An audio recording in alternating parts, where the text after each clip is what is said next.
Jefferson DeGrey is a lawyer who fights for justice. His primary motivation is exposing the truth, and his primary physical skill is punching. DeGrey was granted unnaturally long life by Persephone, and she left behind her ghostly friend to watch over DeGrey and make sure he keeps up his quest of fighting tyrants. DeGrey's gameplay isn't about rushdown exactly, and it isn't about zoning either. It's about frame trapping, which means making the opponent attack at the wrong times and punishing them for it greatly. Whenever you hit an opponent out of the startup of their moves in Fantasy Strike, you get a counter hit that stuns them slightly longer. But DeGrey in particular has a special property. His counter hits cause much more dramatic effects, like wall bounces and ground bounces. DeGrey's B button special is Counterpoint Step. He quickly dashes back, then forward again, and he can end the move 3 different ways by pressing either A, B, or C. A ends with Daggerfall Thrust, a punch that's very safe on block and gives a lot of frame advantage, which you can see from the blue symbol that appears on block. B ends with his powerful Tyrant Crusher, which does 2 damage. If you counter hit with it, it wall bounces the opponent and you can Tyrant Crusher again. He even says a different voice line if you do.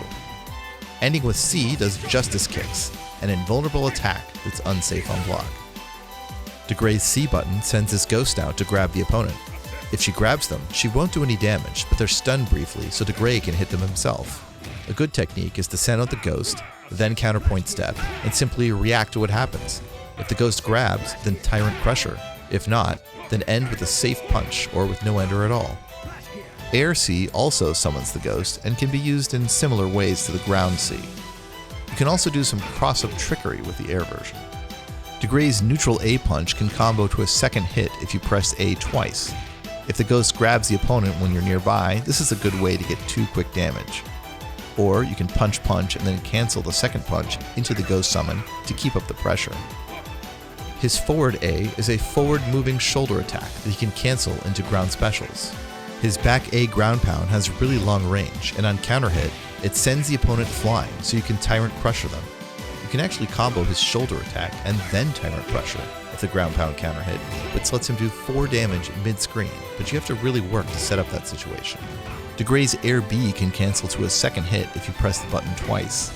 This move gives him a lot of mobility and it lets him chase down opponents if he's far away. He can jump in and go for 2 damage with it, and on block, opponents aren't sure if he'll do 1 or 2 attacks.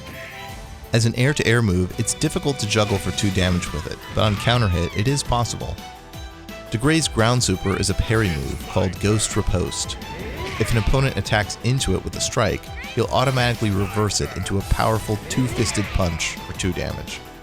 Opponents can throw DeGrey if he tries to go for this, and they can hit him with projectiles, but the threat of Ghost Riposte can make it difficult for some characters to attack him. DeGrey's air super, Final Arbiter, is a fast, full-screen punch of justice. He can use it to get in, or to sneak in a point of damage that he couldn't otherwise get, but the real dream is if you counter hit with it. In that case, it does a whopping 3 damage, so the fun of this move is fishing for that moment when you think the opponent will do something, and then counter hit them out of it. Playing DeGrey has a different rhythm than other characters. He wants to Counterpoint Step a lot, and send out his ghost a lot. He's fishing for a moment when the opponent does the wrong thing, so he can suddenly do a lot of damage. As a lawyer, DeGrey will tell you that his opponents are bound to make a misplay sooner or later, and when they do, he'll be ready.